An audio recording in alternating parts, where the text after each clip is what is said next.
రామ్నగర్ బస్తీ కావచ్చు. వారు మహారాజ్గంజ్ మొట్టమొదటిసారి శాసనసభ్యులుగా పోటీ చేసినప్పటి నుంచి మొదలు పెడితే వారు సికింద్రాబాద్ పార్లమెంట్ సభ్యులుగా, కేంద్ర రైల్వే శాఖ మంత్రిగా, అర్బన్ డెవలప్మెంట్ మినిస్టర్గా, హిమాచల్ ప్రదేశ్ గవర్నర్గా, ఈనాడు హర్యానా అత్యంత కీలకమైన రాష్ట్రానికి గవర్నర్గా, వారు గౌలిగూడ గల్లీ నుంచి హర్యానా గవర్నర్గా సుదీర్ఘమైన ప్రయాణంలో ఎన్నో హోదాలను, రాజకీయంగా ఎన్నో ఒడిదుడుకులను చూశారు. కానీ ఏ రోజు కూడా వారు ప్రజలతో సంబంధాలను కోల్పోలేదు. వారు కేంద్ర మంత్రిగా ఉన్నప్పుడు కూడా ఢిల్లీకు పార్లమెంట్ సందర్భంలో వెళ్ళిన 2-3 రోజుల కంటే ఎక్కువ అక్కడ ఉండేవాడు కాదు. శుక్రవారం వస్తే మళ్ళీ హైదరాబాద్కే వచ్చి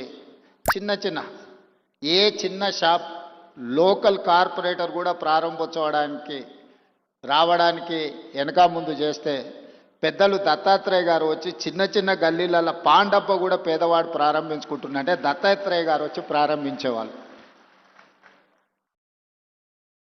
ఇదే నాకు వారితో ఉన్న 40 సంవత్సరాల అనుబంధంలో 40 సంవత్సరాల నుంచి దత్తాత్రేయ గారిని చాలా దగ్గరగా నేను వారిని చూస్తున్నా.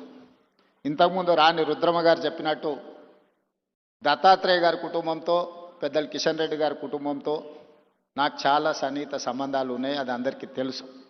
నేను మొన్న నీతి ఆయోగ్లో పాల్గొన్నప్పుడు ప్రధానమంత్రి గారితో మధ్యాహ్నం భోజన వేదిక మీద కూర్చున్నప్పుడు వారు చంద్రబాబు నాయుడు గారిని చూపించి ఆప్కే సాథీ ఇద్దర్ హే అని అంటే నేను చెప్పా, నేను స్కూల్ మీ దగ్గర చదువుకున్నా, కాలేజ్ ఆయన దగ్గర చదువుకున్నా, ఇప్పుడు ఉద్యోగం రాహుల్ గాంధీ గారి దగ్గర చేస్తున్నా. సో నాకు మీ దాంట్లో కూడా అందరితో పరిచయం ఉందని, ముఖ్యంగా ఈ వేదిక మీద ఉన్న ఇంతకుముందు శ్రీనివాస్ వర్మ గారు చెప్పినారు భారతీయ జనతా పార్టీ